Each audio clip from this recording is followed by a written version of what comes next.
Hey, what's going on, everyone? Welcome to the Openly Woke News Podcast, episode number 3. My name is Spencer. I'm joined, as always, by Carrington. What's up, everybody? And the beer for today is the Triple Cream from Other Half. This is a triple dry hopped Imperial Oat Cream IPA. So it's a mouthful, but oat cream IPAs from Other Half are one of my favorite styles of beer that you can find. And the shelf behind me, it's got a bunch of cans of beer on it. Those are all my favorites. That can is actually on that shelf. So I should tell you it's a good beer. So anyway, the agenda for today's podcast is going to be a little bit different. The Surface Duo is official. So we're going to go over that. Some really cool news with that as far as potentially rooting and ROMing it out. And it's also cheaper than the Galaxy Fold and other foldables. So that's also awesome. And cheaper than the Note 20 Ultra. That's not, cheaper than the Note 20 Ultra as well, which is kind of wild. Some news with Bill Gates and encryption. Carrington's looking at building a computer, so we're going to kind of like price out a computer for him, look at some different parts for around, $1,000, $1,500 total price. But the main focus of this podcast is going to be talking about different YouTube channels and websites that we trust and those that we don't, as well as giving you guys some reasons why. So with that, let's go ahead and dive into it. Go ahead and pull up my screen here. And first things first, we're going to start with Apple Super Copy Reviews.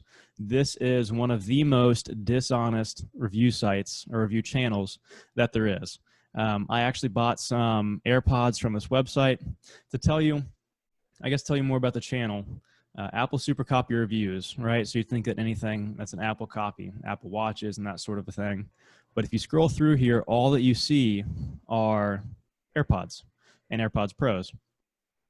This guy actually, he's had some good videos exposing black pods and unbox therapy, who just shilled for black pods as well as some other people, despite it being a proven scam and being investigated by the U.S. government. And in all of his videos, he'll do these reviews, and he will always link to the AirPods, which is pretty normal, right? The website he used to send people to is podsbay.com. Now it's this new one called KnockPods. So if we jump to this website, KnockPods, here's the thing to know about all these knockoff websites, especially if they're like, in the US, legit. It's like, oh God, $60 versus 150. That's awesome. The important thing right here is if you look in the description, you can usually find the model number of these earphones. In this case, i500 TWS. That's actually the version, the model number of these headphones. So what you can do is you can jump over to AliExpress, where most of these come from, and you can find some different i500s for like $20. And I've actually done this and verified that they're pretty much the same thing. So find these for like $20. And if you don't want to, go through AliExpress, worry about shipping, you can also go over to eBay. We talked about eBay last episode. Good place to find some products from China if you want to have more of a, US-centric business, or buy from a US-centric business. And you can see right away, also much cheaper on eBay. So these websites are just marking the hell out of these things. They're marking them way up. Now, when I bought a pair, again, from Podsbay, which is the website that he used to send you to, I bought a pair, and it was around December, I think, maybe No, it was December. It was before all the COVID stuff happened. And they're supposed to ship within so many weeks, and that also had happened before all the COVID stuff. But unfortunately, I did not end up getting them. It took a long time to get them. I reached out to the company, and they basically told me to go F myself, that all this stuff was being slowed down because of COVID, even though they should have been shipped out before COVID even started. Just a lot of it didn't make sense. If you look up the company, podsbay.com, they were based in Australia, I believe. So not even China, based in Australia. And this was the company that I ordered from, actually. And they were just, super rude. So then to try to let this guy know, I'm thinking, hey, I do this in my YouTube videos. I'll review something, typically that I bought with my own money. And if you want to buy it, I'll give you a link to Amazon so you can buy it too, or whatever website. So I reached out to this guy like, hey man, just want to let you know this website, Podsbay, I bought some AirPods from them, and being like super rude, basically telling me to go screw myself. Like, I just want to make sure that this is the website you're sending people to. Right. Which, like to me seemed pretty logical because he's trying to expose these other sites. He just snapped back at me and went off on me. So it was not pretty. The guy from Pods Bay that I was chatting with, his name was Aaron. This guy, I don't know his actual name. When I started calling him Aaron, he stopped replying to me. So I think he's just kind of like chilling. So like this is a website that he runs or gets significant kickback or something. But yeah, when you see something like this, it's just kind of weird. Like, okay, these are the only videos you do, one product. Oh, okay. Why? Yeah, that should be a red flag. And anytime you see somebody only ever linking to one or two websites that sell only that other one product, it's a pretty good likelihood that there's some shenanigans going on, either they're just a reseller of generic items from China, or they have multiple websites acting as competition to one another. I'm clicking on some random videos here. As you can see, they're all knock pods. But then if we go back to the videos that I actually watched, again, because I was looking for some AirPods clones. So these are old. These are 7 months old, right? 7 months ago. There you go. Podsbay.com. And again, you see the i500 Pro. Let's do that same test we just did with the i500 TWS. $95 there. So let's jump over to AliExpress. $95, dude, for these. Well, $95. If you think about the normal AirPods Pro, they're like 200, or no, they're 250. And here you go. They're again pretty cheap. I was gonna say these are $30 generic earphones, though. Right. This is crazy. And jumping over to eBay. They don't have them on eBay. Look at that. Oh well. Get a nice 9-iron.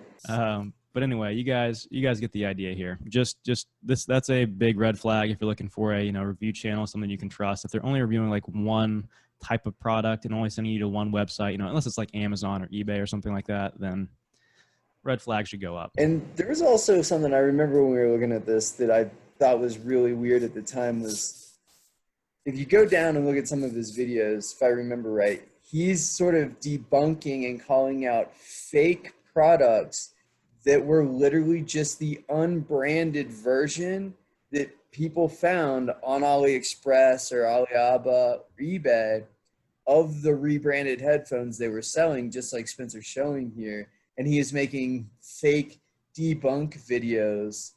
So you just have to watch out. There's a lot of people that have turned YouTube into a bit of a bait and switch. It's a little bit of a scam on the shill end aspect of some of the bigger channels, and then just an outright front for multiple various websites a single person can own and run those channels through. Here's where I have trouble. I'm trying to give him some of the benefit of the doubt. These Black Noir, I think, is the one company he exposed, or he called out Black Noir and Black Pods, BLVCK for both of them. He called out both of those companies and then linked to some, legitimate articles and all kinds of complaints from people saying they ordered from these websites and never got their product. Right, but is that just to dissuade you from ordering from a website that's not his, to get you then to, hey, trust me, order from my trusted site? Probably is. That doesn't change the fact that him calling out these scams is, is like legit. Sure, you got to give him the benefit. I get what you're saying, though. But just a word of caution to everybody. Yeah, I get what you're saying. I'm trying to scroll through here, see if my comments on any of these videos. I'm not seeing it so far. It would have been probably around this timestamp, and it's not there. So anyway, Apple Super Copy reviews, stay away. He took shots at some bigger channels like Unbox Therapy, Everything Apple Pro, channels with a few million subscribers. So keep that in mind, guys. Now, continuing with the websites and channels that you should not trust. Phone Dog. Carrington, I'll let you take this one away. We both have some very negative thoughts about Phone Dog, at least back in the day. I don't know about Carrington. I haven't looked at it in I didn't even know they were still operating. They even had a YouTube channel because I guess with a little caveat, we've kind of fallen out of being hardcore into the Android tech world over the last couple of years as the phones became generic and somewhat stale in their little iterative updates. But Phone Dog was the biggest shill, second to only Unbox Therapy on the YouTube platform. Every review Phone Dog did, the phone was incredible the day of launch. And then 2 weeks later, magically all of the flaws that they should have told you about in that 2-week gap oh, we just discovered the battery only lasts 3 hours. It's stuttery. The skin's awfully heavy. And they've removed most of the features that you would pay flagship prices for. Just as a given example, I think the last Phone Dog video I watched was somewhere around the Note 4 or Note 5 when it was automatically the greatest device ever for the first 3 weeks, and I couldn't take another one of their videos. So I'm trying to scroll back to see, because like I said, neither of us, they could be fine now. This was just an example. They're a good example of something to watch out for. It was pretty obvious if they were getting a device for free as well. And everything, like Carrington said, everything's great. So for those of you that don't remember, it's gotten a lot better now. But Android phones back in the day, especially something like a Samsung, if it wasn't rooted or anything, would be phenomenal the first 2 weeks. Like run smooth, be great, never stutter, never lag. Then after about 2 weeks, sometimes a month, that phone would start to stutter and lag. And you're like, why the hell did I just spend, several $100s on this thing? And this was one of those cases where, you're a review site, so you're getting a phone, you're testing it hard for like a week. And, I get that they're trying to pump out content, make a business out of this, blah, blah, blah. Whereas like I haven't posted a review video in quite some time because I've been using the LG V60 for like 3 months to try and, show if it's actually a good phone or not. Right. So it's one of those fine lines. It's kind of tough to walk. HTC was given out. I'm sorry, that's a OnePlus. It looks like the HTC One M9. If you guys remember that phone. Well, there you go. Blast from the past. Right there. It was a good looking phone at the time. It was, yeah. Had its flaws for sure, but HTC was throwing a lot of money around because they were about to go under. Like they were on the brink of going under for a very long time. So I know I threw this out as a reference, and we talked a little bit about this in the last podcast, but Angry Joe is a good example of somebody who has some integrity with what they put out, and you can actually believe that what they're saying, they honestly believe it. That Jim Sterling, he's sometimes not always my taste of humor. I find him a little annoying at times, but usually when he says something, you can tell he means it and he's trying to be sincere about it. There's just a real big problem, especially with the prices now. And not that it was much different a few years ago when they were $750, $800, but you're paying $1,300 or $1,400 and you're pulling the flossy MKBHD phone dog move where every single device you're sent is fantastic and amazing, rather than saying every single device I get now is a generic 865 with some version of a Sony sensor and, some kind of fingerprint scanner, and only actually critique the downsides or the variances between the devices. I mean, that would be an honest review for today's hardware. It's a lot harder to find in tech than it is with video games. Well, maybe that's not true. I don't know. So I don't buy that many video games. I play a lot of Counter-Strike and love it. And then I'll buy, one, maybe two other games throughout the entire year. Like Red Dead was my game last year. Right. This year will probably be Cyberpunk, Ghost of Tsushima once I finally get a PS5. Maybe Halo Infinite if they don't botch it. But yeah, Angry Joe, and I mean he'll get a video game's different too because it's only $60 for the game versus several hundred for a phone. So it's in theory easier to buy and do content that way. But Joe doesn't care. Joe's like, you don't give me the $60 game for free, I'll just buy it. Right. And he's not afraid to crap on a game. He's very balanced. Even Last of Us 2, which, a lot of people decided to crap on, he gave it what felt like a really fair rating. He gave it like an average rating. It's like there's too much that's good in the game, like the graphics, for example, to say this game is absolutely not worth buying. Just like wait for a sale. No, I mean, and there's a difference, and I totally get the value difference in money, but there's a big difference that Joe always likes to reference, and I know the Quartering does as well in some of his, and Angry Centaur Gaming, is you invest your time. And in a lot of ways, that's more expensive and valuable than a phone that's $1,500 because you're working in time for money, but in your leisure time is so minimal that I'm the same way. I buy one or two, maybe 3 games a year, and I play them for a week or so, and then I won't play it. I've only ever really gotten super lost in Red Dead 1 years ago, Red Dead 2, and now Ghost of Tsushima. GTA 5. GTA 5, that's fair. Can't leave that out. I'm a big Rockstar fan, but Ghost of Tsushima is definitely the best. I just notched out Red Dead 2 simply because it's a couple years newer mechanics, smoother mechanics and gameplay, a little prettier overall graphics, but oh my God, just an amazing game.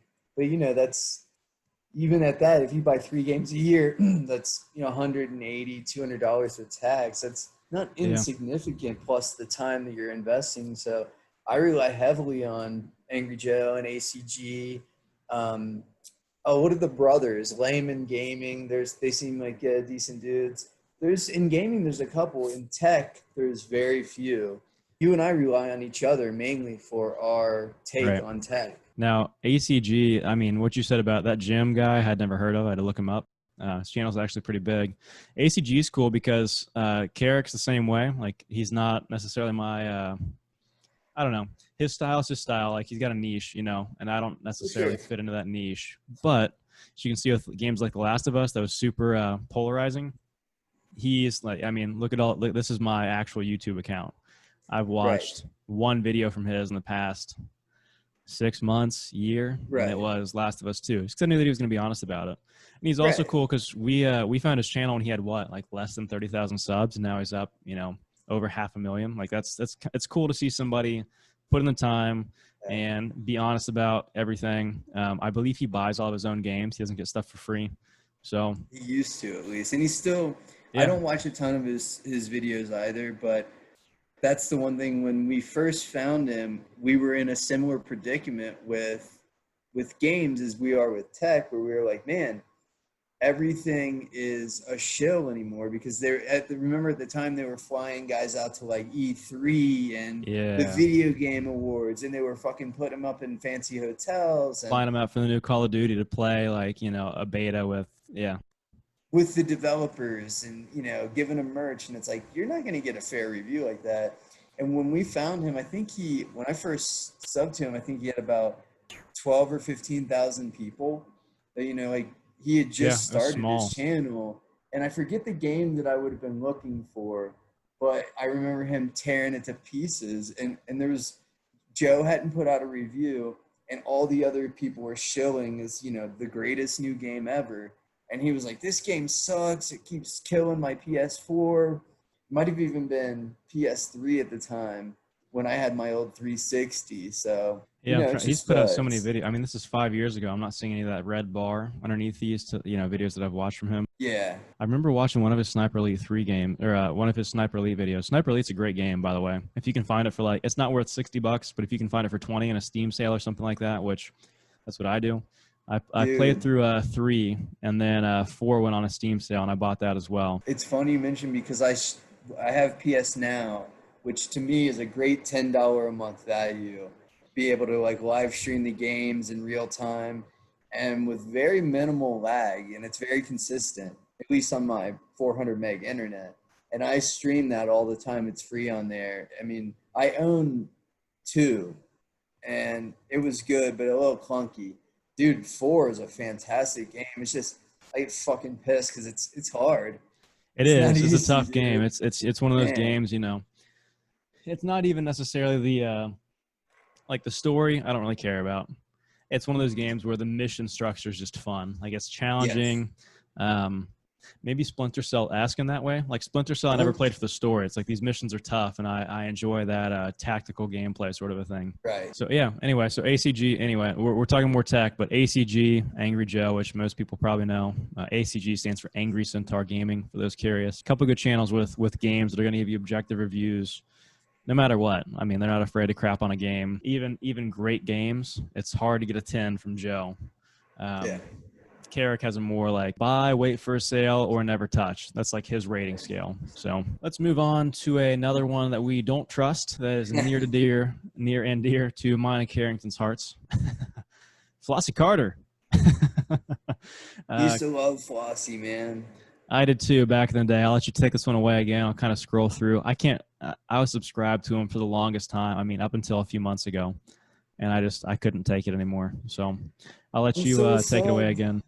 No, I mean, it's a similar story. You know, it's that same sad song we keep hearing on the YouTube radio, because it seems like once a person goes from buying their own gear, equipment, phones, camera, games, whatever. Not all people, but for the most part, yeah. I don't want to, just because somebody gets their stuff for free, it doesn't mean that they're going to shill. I just want to To make sure we be get that fair, clear. that is true, but there is a predominance of, Yeah.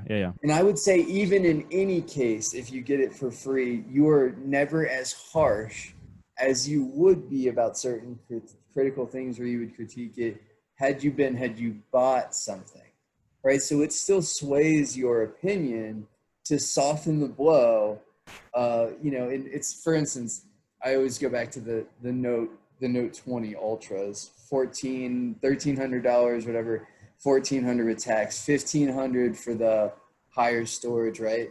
For the exact same phone that you're getting from last year and the year before. And he's on here saying it's the most fantastic thing ever. It's groundbreaking, and it's literally just an S20 that didn't sell very well before. And it's just a kind of a strange thing to watch happen, because Flossy used to be one of the few truly critical people of the companies themselves, of the stupid practices of these really iterative upgrades.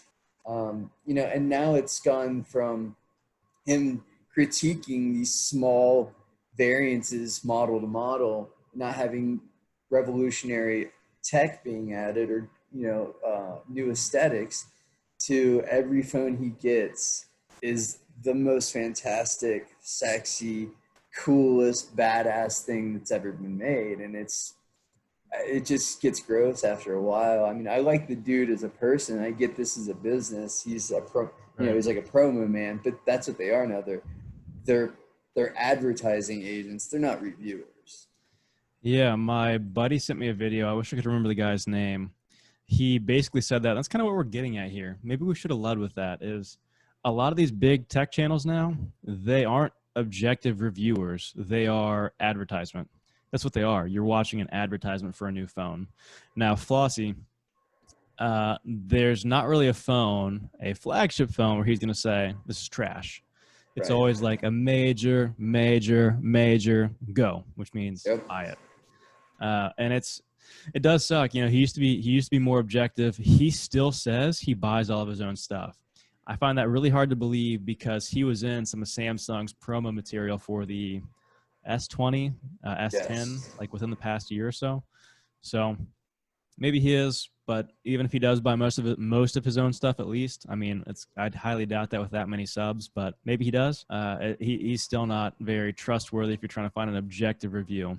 One good thing he does, he will tell you like every little thing about the phone. So all his reviews are long, because he'll like run through the settings, all of the features. He's good for that. Just as far as if the phone is worth a damn, he's not a trustworthy source.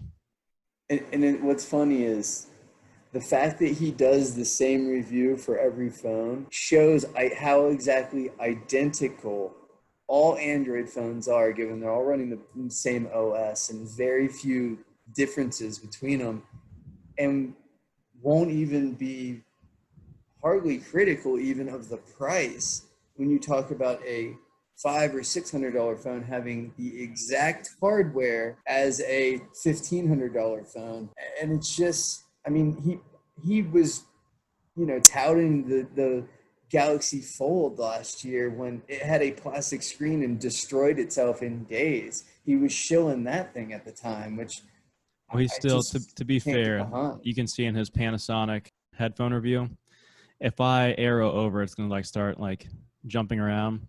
But this video right here, that's a Galaxy Fold. So, I mean, yeah, it's the thing. Maybe a lot of people seem to like it, even though it sucked. So, but again, though, that's not even for those earphones. He's using that as a promo for Samsung. It could be. This is, I mean, I'm not willing to say that. I get what you're saying and why you would say that. No, but I mean, by definition, it's product placement, because you didn't even need to have it in the video. You could have had it Bluetooth synced off screen. That's true. It's just like in a movie. That's true. It's That's product what I do. placement. Yeah. I mean, 1,000 subscribers. It's got 1 million. There's a reason I only have 1,000. There's a reason he's got 1 million. Hey, and maybe here's the line where he feels that he's being straight up, is maybe he doesn't get paid for the review videos, Maybe he gets paid for product placement in other videos, and that's how he justifies it. That could be a little workaround that these people have in their head, and with these companies. Yeah, and what I mean, I interrupted you to say what he always says is you got to pay to play. You got to pay to play. You want the best phone out there. You got to pay to play. So Sam, $1,500 for a Note 20 Ultra, got to pay to play. Even though the best phone out there now is the Mi 10 Ultra, about half the price of the Samsung. I agree. Yeah, we talked about the Nord, the 4A, Mi 10 Ultra. Let's just pull it up really quick for argument's sake. If I could spell right, that would probably be helpful. Phone just amazing looking. The camera tech it's got a curved screen. That's why I won't buy it. But I could almost make do with it because of the hardware on it. Highest rated camera on DxOMark. 120 hertz refresh rate on the screen. 120 watt fast charging. 4,500 milliamp hour battery. Charges 0 to 100 in 23 minutes. That's ridiculous. Xiaomi makes some phenomenal stuff out there. And the retail price in US dollars, $760. You can buy 2 of these for one Note 20 Ultra. Again, Note 20 Ultra with the highest storage capacity. The cheaper storage capacity is 1,300, so almost buy 2 of these. But I know somebody's trying to say that. After taxes, it's pretty much a break even, two for one, and you're getting better specs, a faster skin, you're getting more features baked in from Xiaomi, and you're getting a much better camera. You're probably even getting a Samsung AMOLED screen with it, ironically. Yeah. Granted, it's only Full HD plus, so some people are going to knock it for that, versus having a 2K. Full HD plus is 1080. 1080, yeah. Oh. That's what I leave my phone FHD, on. yeah, FHD is 720. FHD plus is 1080. I think, what was it, my Mate 10 Pro that had the 2K option? I don't think I ever turned it on once. No, you can't tell. No, not only that, but my battery was 9 hours or something instead of 7.5, 8. It was what's the point? My eyes can't see this. All right, so those of you that are looking up at the tabs I have open, you knew this was coming. Probably knew this was coming from the get-go. MKBHD, he's the last YouTuber that you can't trust as far as you can throw. This guy is, quality tech videos. Production quality is great, and he does tech videos. But This is the shill of the shills. He's been the longest shill since even before Phone Dog were shill, and this guy was already a pro. Yeah, he is terrible. Anybody who I talk to, I've got a buddy who would watch, might still watch his reviews. I think he stopped watching them recently, actually, because he's like, I can't take it anymore. Nothing's objective. He's got his preferences for sure. He's one of the people that rip on Samsung for having a plastic back, removable battery, and SD card. He wanted that glass back, that premium feel that we now have in phones are impossible to repair yourself. So he got what he wanted. He's got his stances for sure. He likes stock Android, but he still shills products that he gets for free. And even Samsung phones, which he doesn't like, he doesn't actually rip on that much because he can't, or he's going to lose his free products. He's going to lose his perks of going to the shows and stuff. And he's got a ton of, his videos look phenomenal. Dude is great at making YouTube videos. He's got a knack for that. Or whoever he hires to, edit the videos. It's good, clean setups and everything, but you can't trust him for an objective review. He's not going to just crap on a phone. At least not crap on it right when it comes out. It's going to be like one of those Phone Dog things where phone is great first 2 weeks that it's out, and then it's not. Oh, I'm kind of jealous of that video. Talking tech with Kobe. That would have been fun. Glad he wasn't talking helicopters. Too soon, man. We can cut that. On that note, that's going to wrap this podcast up. Oh, man. Yeah, scrolling through here, I haven't watched one of his videos in years. Probably right around this time, Moto X Pure, because I remember that coming out. I could never get into this guy because even back when he first started, it always felt like he was doing a promo. And I'm like, what? Who is it? And this was he started back when Android or YouTube was still raw. Android was rough. And it was just so blatant. Hey, you want to hear a funny joke? The truth about OnePlus Nord from his channel. Yeah, buddy, you're giving us the truth, I'm sure. Touche, sir. Touche. I bet you are. So yeah, don't have to spend a whole lot of time here. Videos look good. Can't trust them at all. He's the shills of the shill.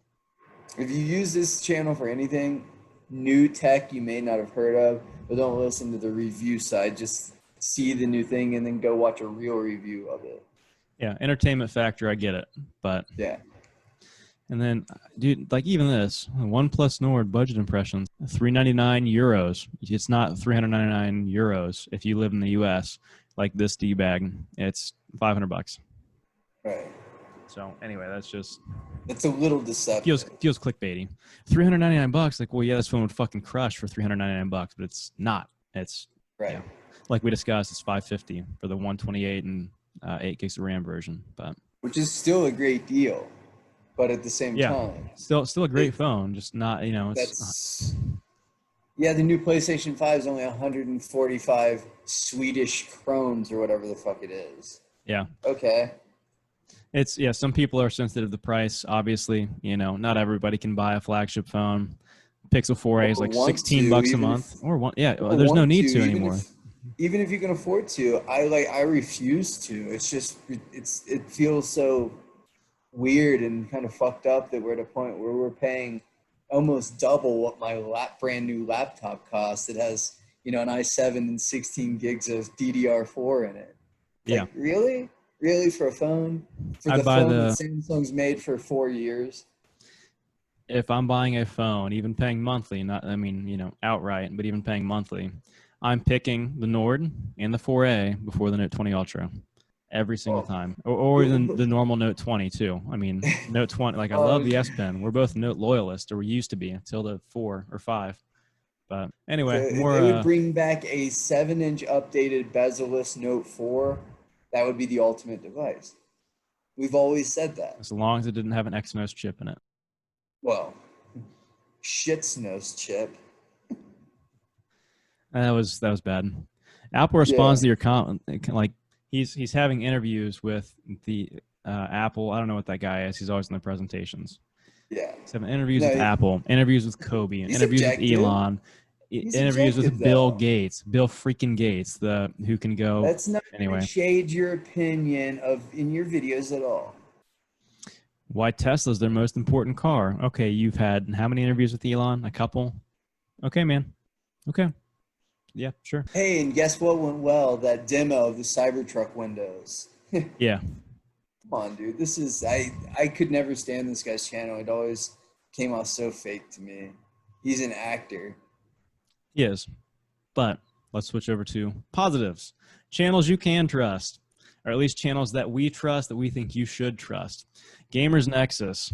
Now, I didn't know that Carrington watched this channel until he sent me one of their videos, like laughing at their takedown of who'd they take down? Thermaltake? They did a video ripping into Thermaltake. I was laughing so hard, just clapping. Their stuff is great. They do get sent stuff for free. And do still shit on it. Yeah, get stuff for free. Still crap on it. Their channel is just great. If you're looking to build a PC, or you're into computer parts at all, because they don't do mobile stuff at all. It's all computer based. They go at Intel. There's some funny stuff. They have their relationship with NZXT. They crap on NZXT for something called the puck. The puck was like this. It was a U shape on the top and U shape on the bottom, and they like clamped together. And it was magnets, so you could stick it to your computer case and like put your headphones on it or something like that. And they just crapped on them for the puck. So NZXT just kept sending them pucks, not the case, just the puck.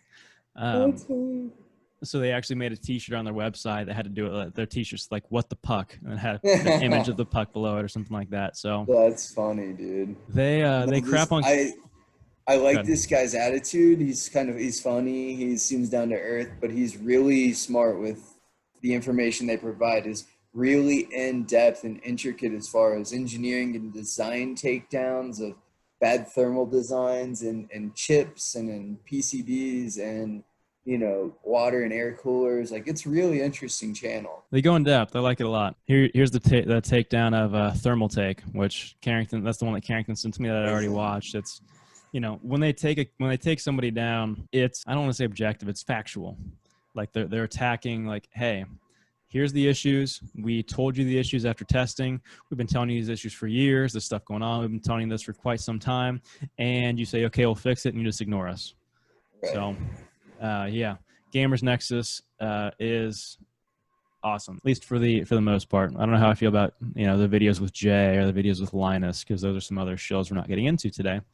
It's a whole other channel. It's a whole other podcast. I don't necessarily want to call Jay a shill, but I think he acts like he knows more than he does. I think Linus is, but anyway. Linus is a total actor. He's an MKBHD of PC parts. Let's hit this one really quick. It wasn't in our show notes. Yeah, F this guy. This is the biggest, if you're watching PC videos, you want some good PC videos, don't watch this guy. Never seen this guy. Nitwit. I mean, Bitwit. Yeah, Bitwit, not Nitwit. Yeah. He's a shill, and he doesn't know what he's talking about at all. And I don't know how the heck he has that many subs, but he does, so good for him. Yeah, he's terrible, so don't watch his stuff. Moving on to more good BadSeed Tech. Now, this guy focuses more on, we talked about him a little bit in one of the other podcasts, focuses more on peripherals for your computer. So again, if you're looking at a computer, building a computer, upgrading your audio, something like that, keyboard game, mouse game, whatever, this is your guy. He's a huge audiophile, big-time audiophile, really into custom keyboards, as you can tell. The audiophile stuff is obvious, like all kinds of headphone reviews and stuff like that. He'll do some other things, like some coolers or something like that. I think he did a case review at one point, but he's super, seems super objective. If he gets something for free, he will tell you, like up front in the video, like, hey, I got this product for free. It's not going to affect my review in any way. And I've been subbing to him since he had like 20,000 subscribers, and now he's up over 200. So love seeing this guy succeed. Again, not going to cover anything mobile. AirPods Pro. Yeah, as far as phones go, not going to cover anything, but peripherals, all kinds of headphones. This is your guy. And his videos are also super well done too. I don't know, Carrington, I don't know if you've ever watched them, but I think I've seen a couple you forwarded me. He does really good videos, yeah. I'm surprised he doesn't have more subs, actually. Well, he had 20,000 like within the past year or something like that. So if you scroll down to his older videos, well, some of them have a lot of views. I don't know. Some of them do, some of them don't. But it's one of those things where there's actually a formula to get more subscribers on YouTube. One of the biggest things is being consistent. And he started being consistent as far as like his uploads. You can tell he got a consistent theme on all of his thumbnails. Like he started doing that, and the production quality's always been phenomenal. And then once he started uploading like once or twice a week, his channel just skyrocketed as far as growth goes. So yeah, once we get I get the Focusrite board. Once it comes in, we should be in a whole different level. Stop being lazy and upload review videos more than once a month. Yeah. All right, so that's BadSeed Tech, computer peripherals. This guy is all mobile, TechTablets. He is awesome. He's one of my favorite reviewers. Again, not a small channel, but not the biggest, not an MKBHD level, but he should be. Now, the phones that he reviews are not usually US phones. This guy lives, I think, in Spain, somewhere overseas anyway. And he'll branch out too. He'll do like some computer stuff. He'll do some tablets, hence the name. TechTablets, I believe his name's Chris, headphones and things like that, but he'll do a lot of reviews for international phones. So if you're on T-Mobile or AT&T or a carrier that uses their cell bands, so you can use a GSM phone, you need to check this guy's channel out because a lot of these phones will support those bands in the US. So a new Xiaomi phone or Redmi, which is Xiaomi's budget brand, Realme, like we discussed the last video, it's Oppo's budget brand. As well as like Oppo, Xiaomi, Poco, or Poco. He'll do some some phones that we can get here in the US, like the G8X. But yeah, this guy is awesome as far as his reviews go. Content's objective, pretty much always buys his own stuff. I like him. I like him a lot. I wish he had more subs than he does, but his content is great. He does deep dives. He goes in depth. He'll do separate videos with camera comparisons and audio comparisons. He calls out stuff that I wouldn't even think about calling out unless I watched his videos. Sure. Yeah, he's great. So Carrington, if you actually really want to get that Mi 10 Ultra, wait till this guy does a video on it and then go from there. So he's a boss. And then this video that I started watching right here, I just bought a Fire HD10 tablet, just basically a glorified PDF reader. So I started I think I watched this all the way through. I don't know why it doesn't show that I did. Best cheap Android tablet. It's like $130. He's got a link to buy it if you wanted to. But he calls out one of the things with these cheap tablets is you don't really get software updates. Like the software that ships, don't expect it to get updated because it's probably not going to. And that's something that you just normally don't hear people call out. And one thing I wanna throw in here, the reason Spencer mentioned the international phones is kind of twofold. One, a lot of phones that release in Asia and Europe don't actually make it to the States because we are carrier locked, meaning that basically for a phone to be sold in the States, they have to be sold on a license through Verizon, AT&T, T-Mobile, or what now is Dish that used to be Sprint. And one downside of ordering an international phone, which for instance, I have a Huawei Mate 20X, Spencer's had a ton of different phones as well.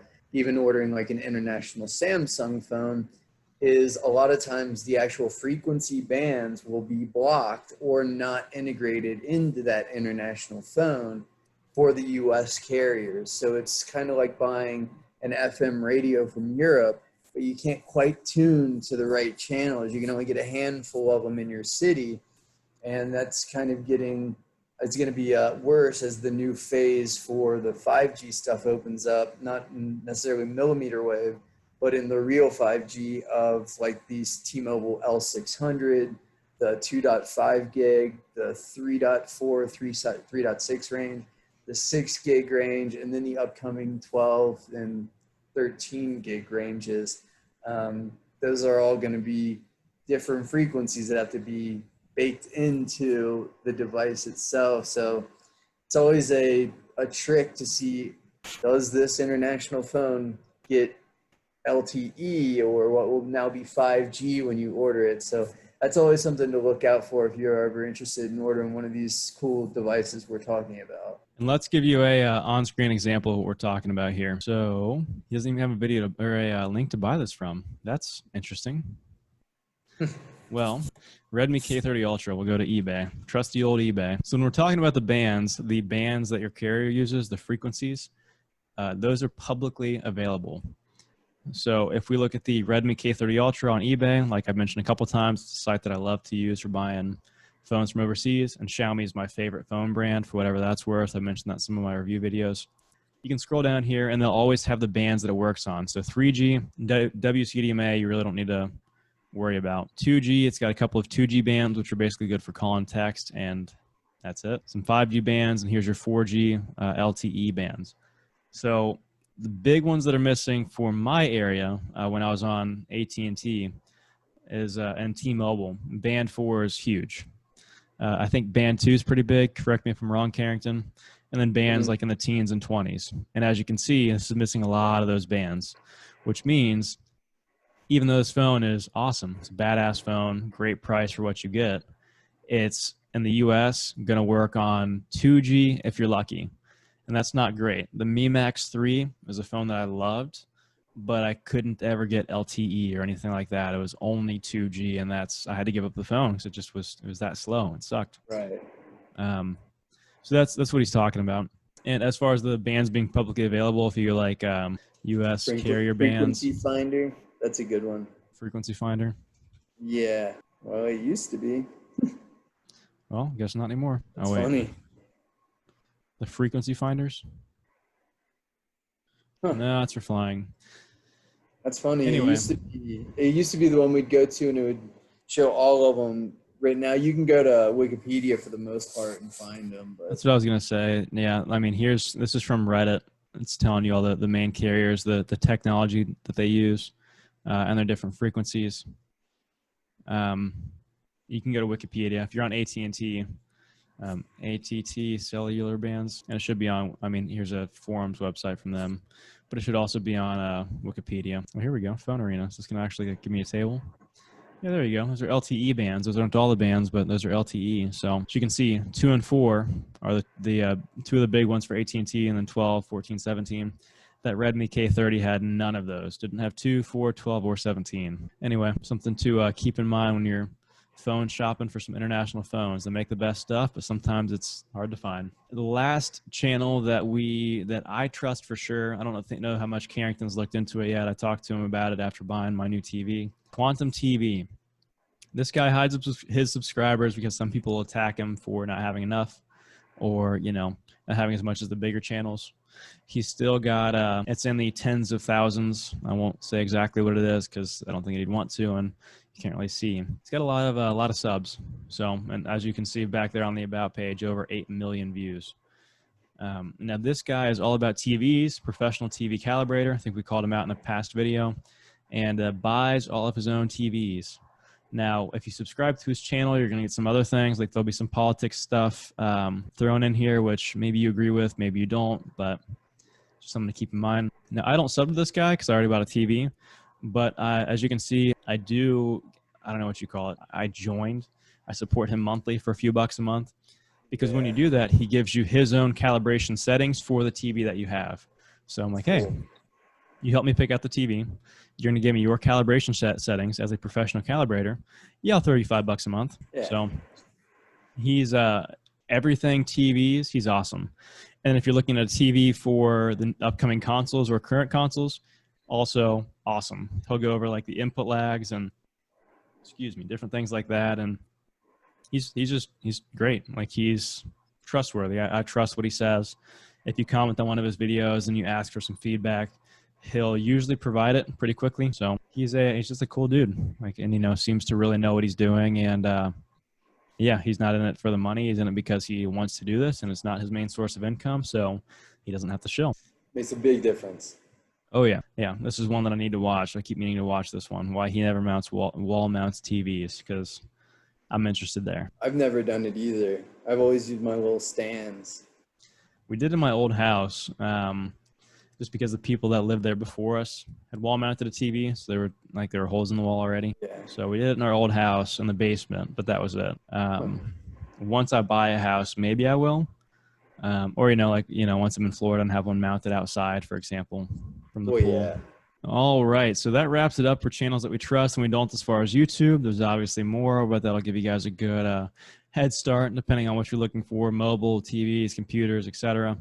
And now we're going to transition into some more techie, or I guess fun stuff. And as we do that, grab another beer here. This is Drone Thugs and Harmony from a brewery in Tampa called Hidden Springs Ale Works. They are quite possibly my favorite brewery in Tampa, a city that I love, for those of you that don't know. And yeah, it's a Berliner Weiss with hibiscus and passion fruit. So we'll see how it is. Never had it before, but I'm excited. So as I crack that, jumping into the Microsoft Surface Duo again. Carrington and I are both hyped about this phone. It's going to retail for about $1,400, and this news just broke within the past day or so. So Carrington, I'll let you take it away, since you're the one that is the most hyped about this news. I am, man. I was excited just for the tech. I'm really interested in it. It's got that 16:10 sort of aspect ratio, dual folding screen. You know, it reminds me a lot of the original Note 1 with a folding screen, basically. Oh, like two Note 1s? Put together, and it has the pen capabilities and everything. It is essentially the ultimate device that I talked about when I had the Note 1. If there was a way to fold, when I had that and my Note 10 tablet, if there was a way to fold them together to make a smaller device, unfold, and they've literally done that. And the interesting thing about it is they're leaving the bootloader unlocked, which means you'll be able to essentially root it, which gives you access to the system and other parts of the phone to make configuration and programming changes. But you should also be able, in theory, to build new ROMs for it, which will enhance the capabilities of it, add new features, be able to tweak the software features, and really enhance like the camera and battery capabilities on it. So a really exciting update for what's going to be one of the coolest tech devices to come out this year. Yeah, man, I saw that. I'm like, okay, I might have to buy it. I'm on Verizon now, which is unfortunate, but maybe I'll have to pick it up if they put it on Verizon. And for those that don't know, rooting, modding means modify. But rooting, since Android is based on Linux, that's like a system administrator on Windows. You get admin level permission on Linux to do whatever the heck you want. And a ROM, I don't remember what it stands for, but a ROM is basically a custom software or custom software skin, I guess you can think of it as. So if you wanted, we talked about de-Googling. In theory, somebody could have this phone like completely de-Googled, running a ROM, but still have all the same functionality and features. Or, you know, come out with some hack or mod where any app will work with the dual screen, kind of like the LG V60. The second screen on that phone out of the box only works with certain apps. You could mod it or root it to let you put any app on that second screen. So it's a big open source community. It's awesome. It's not the easiest thing to root into ROM. So it's not for everybody, but if you're at least a little bit techier, you want to get into it, it's also not hard.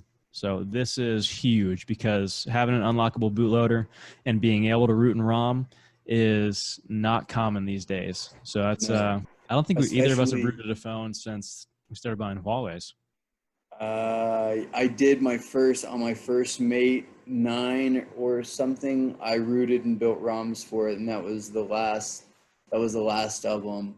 But what's interesting is on the last few ROMs, I had kind of switched gears. I had fine-tuned what I thought I could get out of the ROM, and remember I would take the Google APKs, remove all of like their advertising links for ad checks, and so that the services would all still work, but you could remove all permissions. So in theory, you could keep some of the Google aspects of things, but remove all the nasty permissions and, you know, data stealing out of the device, which also helps your battery a lot. So this could be literally a best of both worlds where Microsoft has really tooled the software well and put their skin over it, and then you could de-Google and enhance the ROM. I mean, it's going to essentially be a foldable mini laptop phone for the price of the Note 20. I'm stoked about it, man. For those that don't know, Carrington built the most popular TouchWiz based ROMs because they weren't stock Android. He still kept the good elements of TouchWiz in there back in the day, or it's, you know, One UI as it's called now. Most popular ROMs for the Note 3, Note 4, and the Galaxy Mega 6.3, if I remember correct, which are all, you know, older phones at this point. But a different era. I mean, I don't think most people would realize the extent of the capabilities actually left in the device just so they can do small iterative upgrades over the next year with that same software. I mean, we used to be able to unlock about 15% more battery, really enhance the capabilities of even the old generation camera sensors. I mean, it was a pretty drastic upgrade. So I'll be curious to see what a modern ROM would be like, or if, you know, what the tools will even be needed to build it now. Yeah, me too. It'll be fun hobby. Yeah, it's gonna be interesting for sure, man. Yeah, I'm excited. I mean, as far as iterative, you know, what they keep locked down, if that sounds weird to you, that a company would intentionally lock stuff down in a phone that's that expensive, just look no further than the Note 20. The pin is now on the left side. Why? So they can fix it for next year. Because think about it, you're holding the phone, you're right-handed, right? You're holding the phone with your left hand. You want to write with your right hand. Okay, now get to that pin with your palm blocking it. Like that part of your palm is going to be blocking the phone, so it's a lot harder to get to the pen. Maybe you say, well, you choke up on the phone and you can get to it that way. It's like, okay, well, sure, but it's not any easier. Something they're going to change next generation, I promise you. So Samsung have never been good at design. They can only copy other people's much cooler designs like Huawei or Xiaomi or Vivo, and then integrate different elements into it. I guarantee you the real factor of it was they needed to put the 5G millimeter wave antenna actually in this generation of phones rather than advertise it and not have it in like the S20.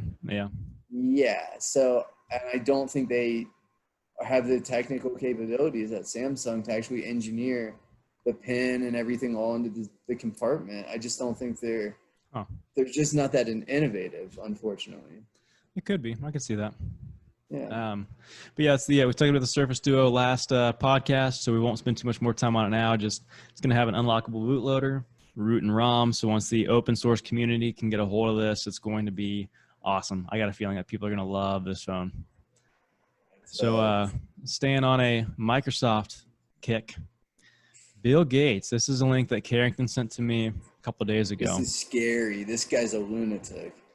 Bill Gates, the COVID expert, because, you know, he doesn't get censored. Actual doctors will, but, you know, this never practicing medical professional doesn't get censored. So maybe this is what white privilege actually is, right?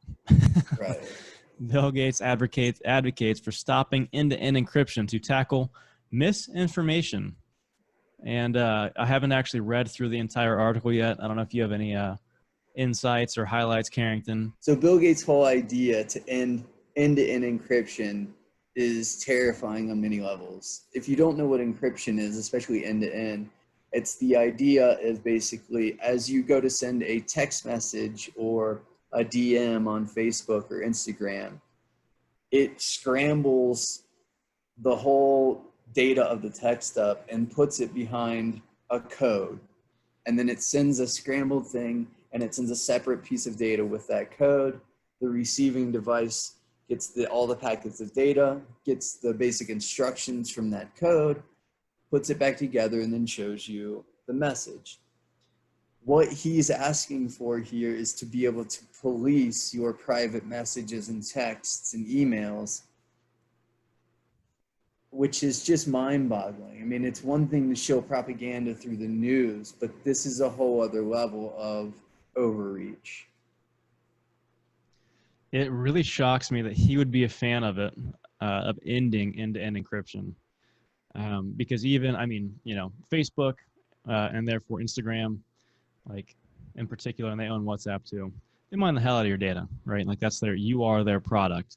Right. But they want to introduce end-to-end encryption in Messenger. So even though Facebook's going to see everything, it's going to be more secure. It can't be intercepted. Facebook's still got the data on their servers, but somebody can't step in and, you know, intercept it or whatever, or see what if you're typing online, intercept that package in theory, or do anything with it if they do intercept it. And this is all, of course, centered around coronavirus. This coronavirus expert, right? Bill Gates treated 0 coronavirus patients. Yeah, he wants to stop people from an anti-science worldview.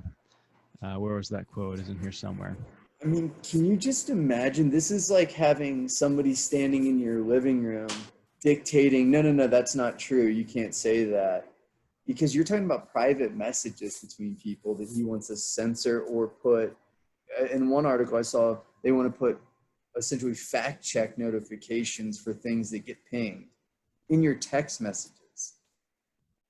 Look at this. Gates quickly shifts gears from anti-science to calling on the government to kill off encryption in private conversations. The guy's a lunatic. He's like an evil Bond villain, dude. He really is. I mean, as much as I don't like Facebook, Facebook is the least bad of the evils when it comes to the big tech companies. And another thing is science cannot prove anything by definition. Science cannot prove anything. You want to have differing opinions on science. So COVID as an example, right? People that are saying, hey, hydroxychloroquine works in high-risk patients. And you have other people saying, well, no, hydroxychloroquine doesn't work. I think the caveat of high-risk patients treated early on means something, but people are saying, oh, hey, well, no, you know, not regardless of when they get treated, this doesn't work. Like, it's not going to be, I don't know, it's just not going to be conclusive. Like the Big Bang Theory is a theory. Evolution is a theory. There's not concrete evidence on this despite people widely believing it, you know? Like, it's just the way this is phrased and the quotes they have from him just really rub me the wrong way. It seems like it's a lot about control. It's not actually about, you know, anything else besides control. Well, that's because like science by its definition is just a description of the function of everything around us, right? It's trying to basically figure out what makes things tick or how things got to where they are. And it's completely politicized now to the point where they take male and female and say that gender is a social norm. So whose science are they going to be going by? Well, and whose misinformation are they going by? Because if you guys remember, like on this. Yeah, on Facebook, that I don't remember her name. That woman, she was from Africa. I think, yeah, the doctor from Africa or something like that, from some African. She was black, some like, but actually from that part of the world. Right. So she's being censored left and right, and people are attacking her personally for stuff that she's saying. They're not attacking her argument; they're just attacking her personally. Right. And her stuff gets pulled everywhere. But Bill Gates, who has no credentials and has treated 0 COVID patients, his stuff's allowed to stay up. So what do you mean by misinformation? Who determines the misinformation? It goes back to like the Orwell 1984 thing. Like who's, you know, and Jordan Peterson talking about when he talks about communism and Marxism, you know, what is it? To each, from each to his own need, to each of his own ability, something like that. Which he's like, that sounds good until you think about it for more than 5 seconds. And Carrington and I actually talked about this. It's like, well, yeah, because who's determining what you need? Who's determining what you can do? Who's determining what misinformation is? Who's determining what is dangerous speech? You know, cause it sounds like Gates wants to get rid of free speech. You're not smart. Sorry, guys. You're not smart enough to figure this out on your own. We have to tell you what to believe. And then it goes even deeper into when goes from the realm of public posts to private conversations, because then it's going, you're not even allowed to believe that is where this is heading. You're not allowed to think that way. And that is terrifying on many levels, because I mean, this guy is a vaccination shill regardless of the efficacy of the given vaccination, because he makes a fortune off of it. I mean, this guy is like the worst, and these crazy left-wing media organizations prop him up like he's some genius. He came up with a fucking spinoff of a Linux open source software and then made it Windows. I mean, he didn't invent anything. It's just ironic how all this, you know, I don't get it. I don't get why people even listen to this guy. He's such a fucking asshole.